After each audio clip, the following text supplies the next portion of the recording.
karyotype. Parler d'un karyotype, c'est le fait d'arranger le nombre de chromosomes par ordre décroissant en fonction de taille et de forme. En gros, pour faire simple, le nombre de chromosomes présents dans une cellule, précisément dans le noyau, diffère en fonction des espèces.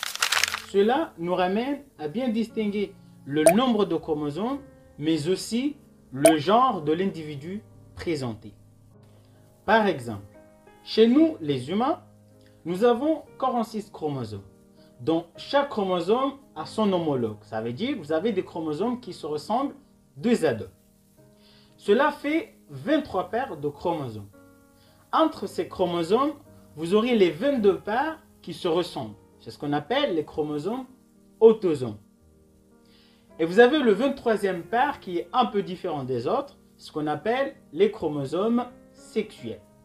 Quelle est la différence entre chromosomes autosomes et chromosomes sexuels?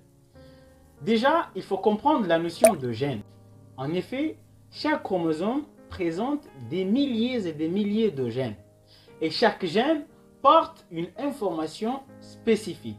Par exemple, la taille des cheveux, la couleur des yeux ou la forme des pieds. Toutes ces informations sont portées par des gènes. Et les informations portées par les 22 premières paires de chromosomes sont autosomales. Portées par le 23e paire de chromosomes est l'information du genre de sexe, c'est-à-dire distinguer entre un homme et une femme. Par exemple, le karyotype d'un homme va présenter 22 paires de chromosomes identiques, les autosomes, et le 23e paire de chromosomes va présenter deux éléments qui sont différents, qui représentent X et Y, symbole d'un homme. Alors que chez une femme, les 22 paires de chromosomes seront identiques, notamment les autosomes, mais le 23e paire de chromosomes va porter des éléments identiques, symbole de X, X. Pour maîtriser cette partie, vous devriez comprendre ces deux notions: nombre de chromosomes et formule chromosomique. Le nombre de chromosomes, symbolisé par N, généralement, c'est le nombre de chromosomes présents dans la cellule. Pour déterminer le nombre de chromosomes, il suffit de compter le nombre de chromosomes présents dans le karyotype. Dans ce cas-là, vous écrivez N est égal et vous comptez le nombre de chromosomes et vous mettez la valeur. Exemple, chez le drosophile, vous avez ici 8 chromosomes. Dans ce cas-là, il suffit d'écrire la valeur N est égal à 8 chromosomes. Mais ce n'est pas fini. Vous allez regarder entre ces chromosomes. Si les chromosomes se ressemblent deux à deux, c'est-à-dire présentent des homologues, dans ce cas-là, vous allez écrire 2N est égal à 8 chromosomes. Dans le cas de la formule chromosomique, ici, il s'agit de préciser si le karyotype présent s'agit d'un karyotype d'un homme ou d'une femme. Et vous savez, la différence entre un homme et une femme dans les karyotypes, c'est la présence de XX au 23e paire du chromosome, symbole d'une femme, et la présence de XY, symbole d'un homme.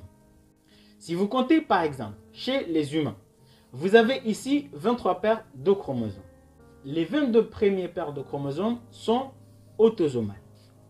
On regarde la taille et la forme du dernier paire. Formé de deux éléments différents en forme et en taille, alors dans ce cas-là, il s'agit d'un X et d'un Y, donc un homme.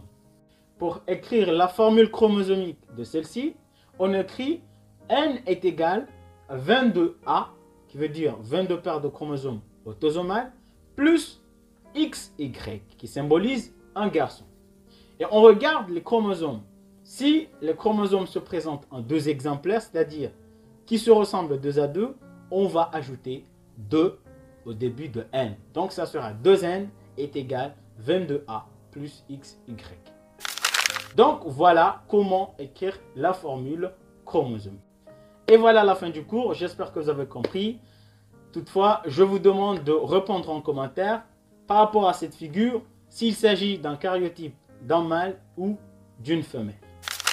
N'oubliez pas de vous abonner, de liker de commenter, mais surtout de partager.